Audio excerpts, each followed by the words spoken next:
Sir unemployment के हवाले से इस बजट में कुछ भी नहीं कहा गया। आज अगर मसला है तो वो बेरोजगारी का है।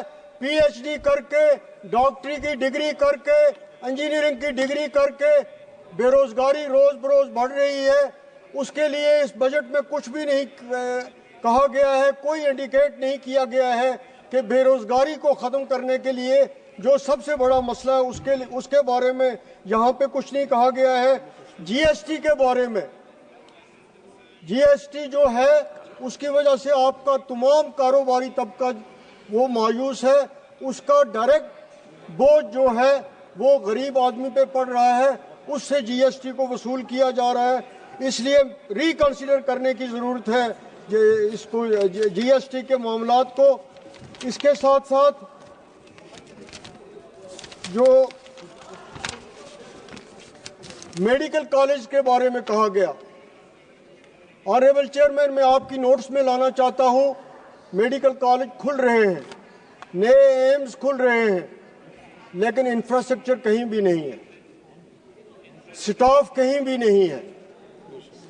मेडिकल कॉलेज खोलने से कुछ भी नहीं होगा अगर आप उनकी कंसोलिडेशन नहीं करेंगे। अगर आप उनकी कंसोलिडेशन नहीं करेंगे तो नाम के मेडिकल कॉलेज खुलते रहेंगे अस्पतालों की तरह, उससे कोई फायदा नहीं होगा।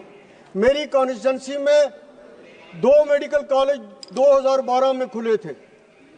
आज तक वहां पे, अनंतनाग सबसे बड़ा डिस्ट्रिक्ट है पॉपुलेशन के हिसाब से, आज तक वहां एमआरआई की फैसिलिटी नहीं है, आज तक वहां बिल्डिंग तैयार नहीं है। बॉर्डर डिस्ट्रिक्ट है रजौरी का, उसमें मेडिकल कॉलेज है लेकिन कैथ लैब नहीं है, एमआरआई नहीं है। तो मेरी अपील होगी फाइनेंस मिनिस्टर साहिबा से कि वो इस इशू को देखें कि एम्स तो खोले जा रहे हैं, मेडिकल कॉलेज तो खोले जा रहे हैं, लेकिन क्या कंसोलिडेशन हो रही है, क्या उनकी फंक्शनिंग ठीक है, क्या वहाँ उनका स्टाफ है, इन चीज़ों को देखने की ज़रूरत है और कंसोलिडेशन करने की बहुत ज़्यादा ज़रूरत है। इसके साथ साथ ट्राइबल्स के बारे में कहा गया है, और कोई धरती आकाश ट्राइबल विलेज नाम के स्कीम के बारे में प्रेसिडेंट एड्रेस में भी कहा गया, इस बजट में भी कहा गया। तो मैं इस हाउस में पहले भी कह चुका हूं कि ट्राइबल्स के बारे में बहुत कुछ कहा जाता है, ना इन गाँवों को कहीं हम देखते हैं बना हुआ, ना इनकी कोई प्रोग्रेस हमने देखी, ना ये एलोकेशन। नहीं सर, मुझे 2 मिनट बोलने दीजिए प्लीज, मुझे 2 मिनट मुझे बोलने दीजिए। तो ग्राउंड पे ये चीजें ट्रांसलेट नहीं हो रही है। जिन स्कूलों के बारे में तज़किरा किया जा रहा है कि ट्राइबल्स के लिए दिए जा रहे हैं, उनका स्टाफ कहीं नहीं है, उनकी बिल्डिंग्स कहीं नहीं है। तो हम इस हाउस में आते हैं तो हमें मौका मिलना चाहिए कि हम अपनी बात, ग्राउंड की जो बात है वो फाइनेंस मिनिस्टर साहिबा के सामने रखें, और उनका फर्ज है कि अगर हमारे पॉइंट जेन्युइन है तो उनको देखा जाए। इसी तरह मेरी ये अपील है कि कैंसर एक ऐसी बीमारी है, पहले तो इसका कोई इलाज नहीं, और फिर जिस गरीब घर में या अमीर घर में ये हो, जो कुछ होता है वो उस पर खर्च हो जाता है।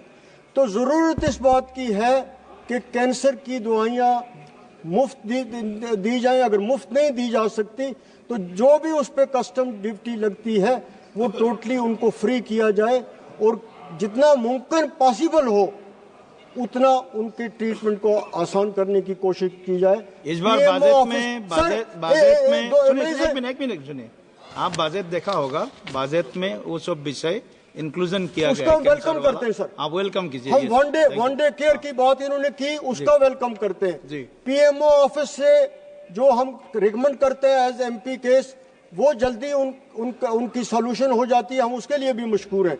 लेकिन जहां नहीं है, जहां है वहां हम कह रहे हैं, लेकिन ये बीमारी ऐसी है, गरीबों का मसला है, इसलिए सर मैंने आपसे ये बात कही। इसी तरह यूनिवर्सिटीज खुल रही हैं, सेंट्रल यूनिवर्सिटीज खुल रही हैं, कैंप्स खुल रही हैं, सर उनमें भी स्टाफ नहीं है, उनमें भी इंफ्रास्ट्रक्चर नहीं है। इस चीज को देखने की जरूरत है। अनंतनाग में यूनिवर्सिटी का कैंप है, कोई इंफ्रास्ट्रक्चर नहीं है, स्टाफ नहीं है। पुंछ एक बॉर्डर डिस्ट्रिक्ट है, कैंप है, स्टाफ नहीं है। तो ये चीजें अगर सेंट्रल यूनिवर्सिटी में भी बन रही है तो मेरी अपील होगी आप पूरे हाउस से कि देखना चाहिए कि क्या उनमें स्टाफ है कि नहीं। सर एक दो पॉइंट दे के मैं कंक्लूड करता हूँ। दो पॉइंट है सर मेरे। रेलवे लाइन बॉर्डर डिस्ट्रिक्ट से रजौरी पुंछ, मैं वहां की नुमाइंदगी करता हूं। बहुत जरूरी है वहां रेलवे लाइन, जरूरी है, उसका कोई जिक्र नहीं है।